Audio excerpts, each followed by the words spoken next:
The next party to take the reins in this country must be reform. We have just 4 years to make that happen, and it's imperative that we act decisively.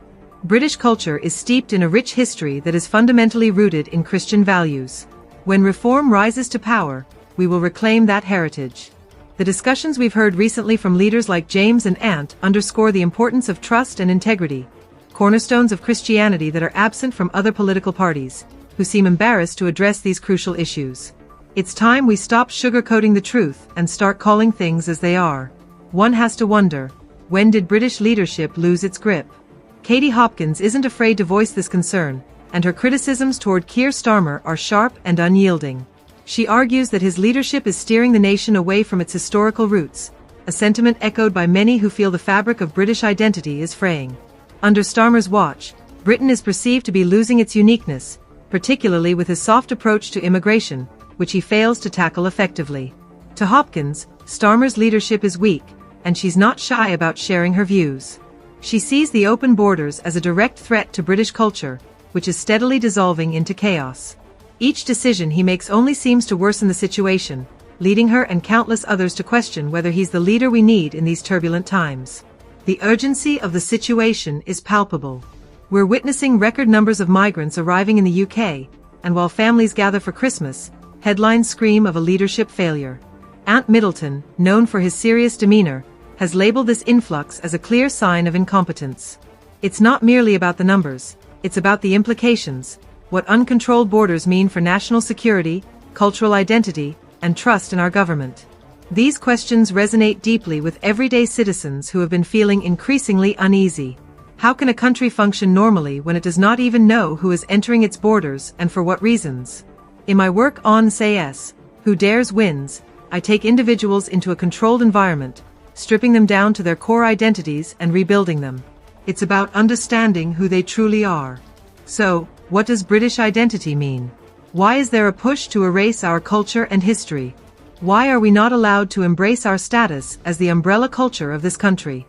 In response to the mounting criticism, Starmer insists he's capable of instigating the necessary changes, but that confidence is waning. Critics like Middleton argue that his policies appear reactive, lacking the urgency to address pressing issues. The recent surge in migrant arrivals symbolizes a failure of leadership, highlighting a government that seems to lack control.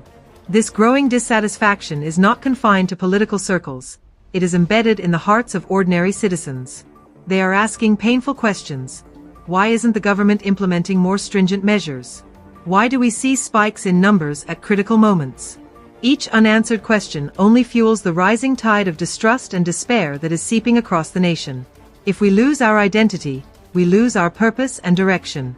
I look at our Royal Navy, without a doubt, the finest navy in the world, being sidelined and unable to fulfill its duty of protecting our waters.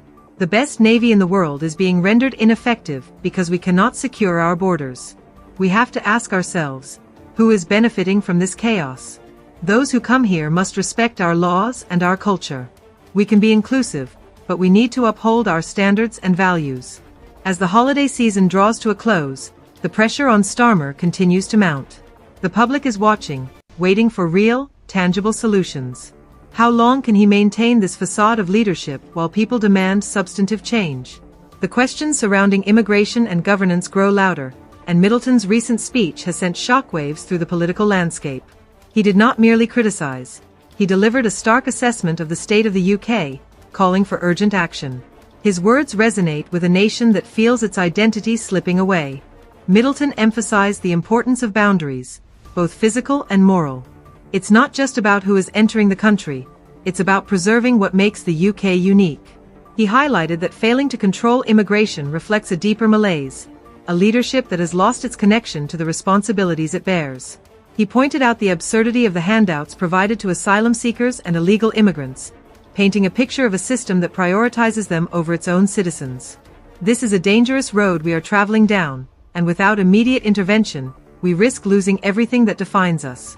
Katie Hopkins echoed Middleton's sentiments, asserting that Starmer's solutions only exacerbate the problems. Why, despite the growing challenges, does Starmer maintain confidence in his leadership? Her critique encompasses not just immigration but the broader chaos that characterizes his tenure. Together, Middleton and Hopkins highlight a leadership vacuum that demands urgent attention. The message is clear: change is not only necessary, it is now urgent. Will Starmer heed this warning, or will the pressure continue to build until the country is pushed to the brink? The public is watching, and they are ready for action. It's time for leaders to step up or step aside. What are your thoughts on this unfolding situation? Share your opinions in the comments.